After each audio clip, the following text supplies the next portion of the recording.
Prosecute করছে সেই ঘটনাকে সারা রাজ্য জুড়ে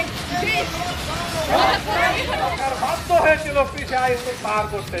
আমরা তাই মনে করি ডাক্তার, স্বাস্থ্যকর্মী, সাধারণ মানুষের নিরাপত্তা যদি চাই কে দেবে? ওই বিজেপি কেন্দ্রীয় সরকার, তারা তাই হিন্দু রাষ্ট্র বানানোর জন্য ব্যস্ত। তাদের কাছে হিন্দু রাষ্ট্রের বাইরে কিছু নেই, তাই তারা তৈরি করলেন কি? তৈরি করলেন রাম মন্দির। যদিও সেখানে ফুটো হয়ে জল পড়ে, টাকা কে মেরেছে সাধারণ মানুষ দেখবে। আর পশ্চিমবঙ্গ সরকার, তারা তো জানেন তাদের অর্ধেক পার্লামেন্ট মেম্বার আছে কোথায়? তারা হচ্ছে জেলখানায়। তারা নিরাপত্তা দিবে আপনাদের? তাই আমরা এসইউসি দলের পক্ষ থেকে বলতে চাই, পশ্চিমবঙ্গ থেকে 5 ফেল ইংরেজি তুলে দেওয়ার বিরুদ্ধে আন্দোলন হয়েছিল, সাধারণ মানুষ লড়াই করেছে, তাই 5 ফেল ইংরাজি চালু হয়েছে প্রাইমারি স্কুলে। আমরা তাই বলতে চাই, সর্বস্তরের মানুষের কাছে বলতে চাই, বন্ধুগণ, এই সুন্দর সুন্দর যে ছাত্র যুবকরা যারা নাকি প্রতিবাদ করছে, যারা নাকি দেশের জন্য কাজ করছে, যারা নাকি পড়াশোনা করছে, সাধারণ মানুষ, তাদের যদি নিরাপত্তা রক্ষা করতে হয়, ওই ঊর্ধ্বধারী এদের উপরে ভরসা করলে কিন্তু হবে না।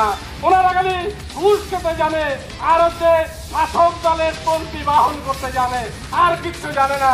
তাই আমি এই পথসভার মঞ্চ থেকে সর্বস্তরের মানুষের কাছে আহ্বান করবো, বন্ধুগণ, আসুন আমরা এই ডাক্তার, স্বাস্থ্যকর্মী এবং সাধারণ মানুষের নিরাপত্তার জন্য এলাকায় এলাকায় সাধারণ মানুষের মঞ্চ করে তুলি।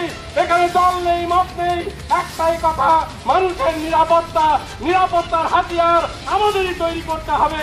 তাই আহ্বান করছি, আসুন আমরা গণকমিটির মাধ্যমে এর বিরুদ্ধে দীর্ঘস্থায়ী আন্দোলন করি।